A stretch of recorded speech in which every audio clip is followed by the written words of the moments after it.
Hello dear friends, ये infinitive का part 2 है। मीन्स बेयर इन्फिनेटिव का हम पार्ट 2 पढ़ेंगे। तो पिछले क्लास में जो मैंने आपको बताया था कि फील, हियर, सी, वॉच, ये सब जो वर्ब्स हैं इनके बाद बेयर इन्फिनेटिव आता है। बट यहाँ पे जो आपका वर्ब है, जैसे मान लीजिए कि हियर है, उसके बाद सी है, मेक है, ये जो वर्ब हैं इनका यूज अगर आप पैसिव में करेंगे, है ना, का यूज पैसिव वॉइस में हो। हालांकि मैंने आपको पैसिव ही पढ़ाया नहीं है, बट वो चीज़ ये समझ में आ जाएगा आपको। पैसिव वॉइस में हो तो इनके बाद फुल इन्फिनेटिव आता है। क्या आता है दोस्त? फुल इन्फिनेटिव आता है। फुल इन्फिनेटिव यानी कि 2+V1 आता है। ठीक है, अब देखिए इसका एग्जाम्पल। जैसे यहां बोल सकते हैं you were heard to sing a song. आपको एक गीत गाते हुए सुना गया। तो यहाँ पे हियर का जो मीन्स आप इसका use was were plus V3 means ये आप पैसिव में किए हैं, इसलिए यहाँ पे क्या आया है? फुल इन्फिनेटिव आया है। क्लियर है? उसके बाद सपोज सी, तो she was seen to enter the house. उसको घर में इंटर करते हुए देखा गया। तो यहाँ पे वॉज वर प्लस V3 है, मीन्स पैसिव में है, इसलिए यहाँ पे सी के बाद क्या आया है? मीन्स सीन के बाद क्या आया है? 2+V1 आया है। क्लियर हुआ? मेक है, जैसे ही means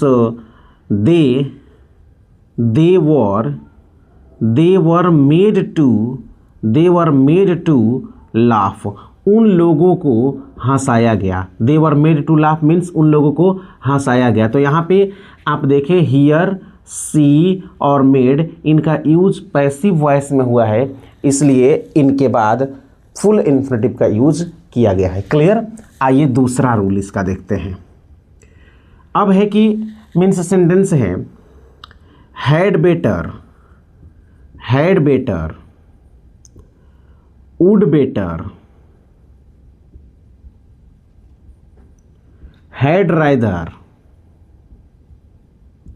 rather, would rather, rather than, sooner than, etc के बाद क्या आता है? बेयर इन्फिनेटिव आता है। क्या आता है? Bare infinitive.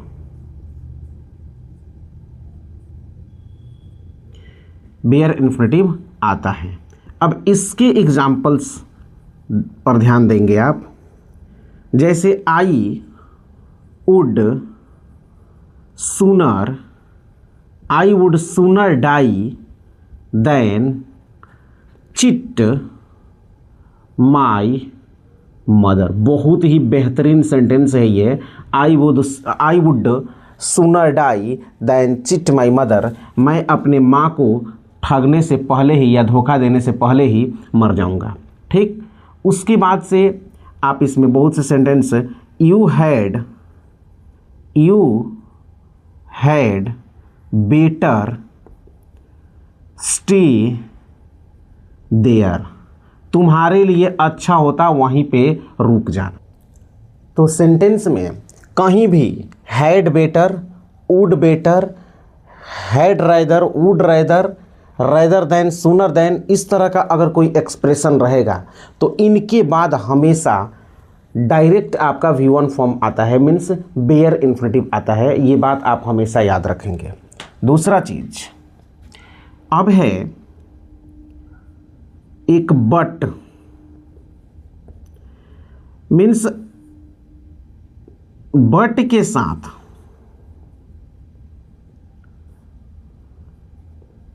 कुछ ऐसे एक्सप्रेशंस होते हैं, कुछ ऐसे एक्सप्रेशंस हैं, कुछ ऐसे एक्सप्रेशंस हैं जहां बेयर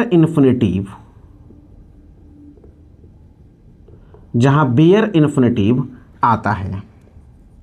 अब वो कौन से एक्सप्रेशन है जिसमें बट के बाद बेयर इन्फिनेटिव आता है, आप समझने की कोशिश कीजिएगा। जैसे he does nothing but play. बहुत ही सिंपल सेंटेंस है। He does nothing but play, वह खेलता ही रहता है, वह खेलता ही रहता है, वह खेलता ही रहता है, वह खेलता ही रहता है। ध्यान दीजिएगा, वह खेलता ही रहता है, खेलता रहता है नहीं, खेलता ही रहता है। मीन्स ही डज नथिंग, वह कुछ नहीं करता है परंतु खेलता है, मीन्स वह खेलता ही रहता है। अब देखिए, दिस डॉग या दिस मैन लिख दीजिए, क्या डॉग लिखिएगा। This man does nothing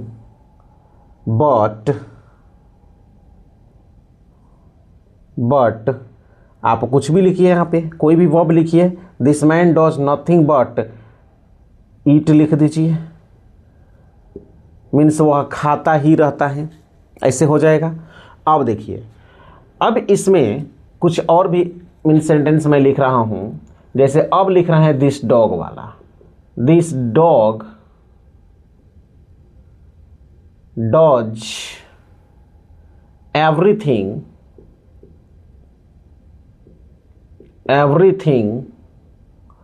but bark.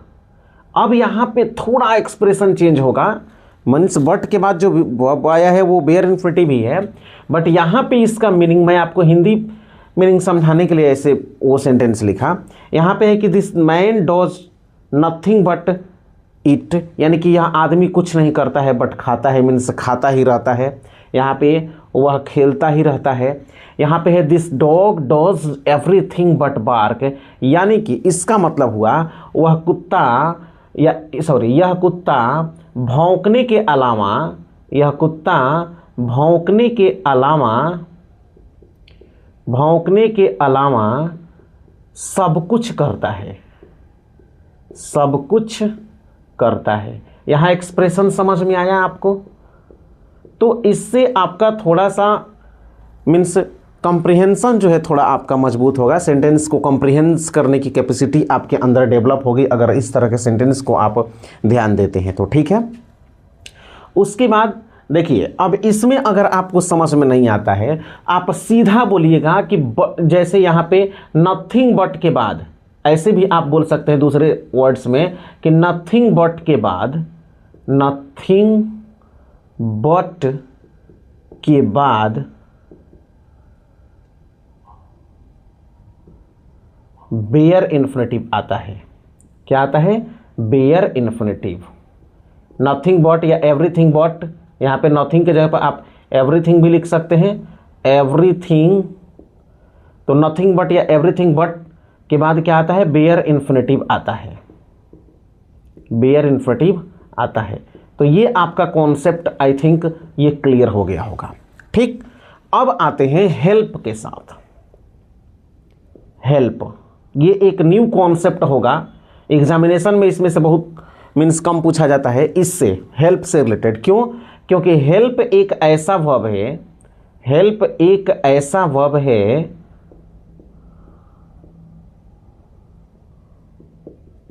जिसके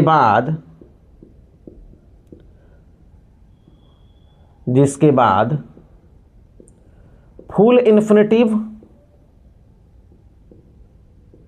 फुल इन्फिनेटिव या बेयर इन्फिनेटिव, दोनों में से कोई भी आ सकता है। बेयर इन्फिनेटिव कोई भी आ सकता है, डायरेक्ट लिखिए कोई भी आ सकता है। अब बताइए कि जब हेल्प के बाद फुल इन्फिनेटिव या बेयर इन्फिनेटिव दोनों में से कोई भी आ सकता है, तो भला ऐसा क्वेश्चन आपको एग्जाम में देगा कि मीन्स इसमें फुल इन्फिनेटिव आएगा कि बेयर इन्फिनेटिव आएगा? उसका मीन्स ऑप्शन को बढ़ा करके उसमें आपको थोड़ा सा ऑप्शन को कॉम्प्लिकेटेड बना करके दे सकता है, बट जनरली इस मीन्स ये नहीं देता है। ठीक है, तो इसमें तो आपके दोनों हाथ में लड्डू है। 2 लगा दिए, मीन्स 2 प्लस ह्यूमन लगाए तो भी सही होगा, और मीन्स बेयर इन्फिनेटिव लगाएंगे तो भी सही होगा। तो इसमें ज़्यादा प्रॉब्लम आपको नहीं होगी। जैसे he helped me carry the box, या आप लिख सकते हैं he helped me to carry the box. ठीक है, तो यहाँ पे कैरी हो गया, यहाँ पे टू कैरी हो गया, ये दोनों के दोनों जो है ये क्या है, करेक्ट माने जाते हैं। तो हेल्प एक ऐसा वर्ब है जिसके बाद फुल इन्फिनेटिव या बेयर इन्फिनेटिव दोनों में से कोई भी आ सकता है। क्लियर हुआ? तो बेयर इन्फिनेटिव का ये सेकंड पार्ट था जो कि कंप्लीट हुआ। आई थिंक कि आप इसको बहुत अच्छी तरह से गेन किए होंगे। Thank you for watching this video.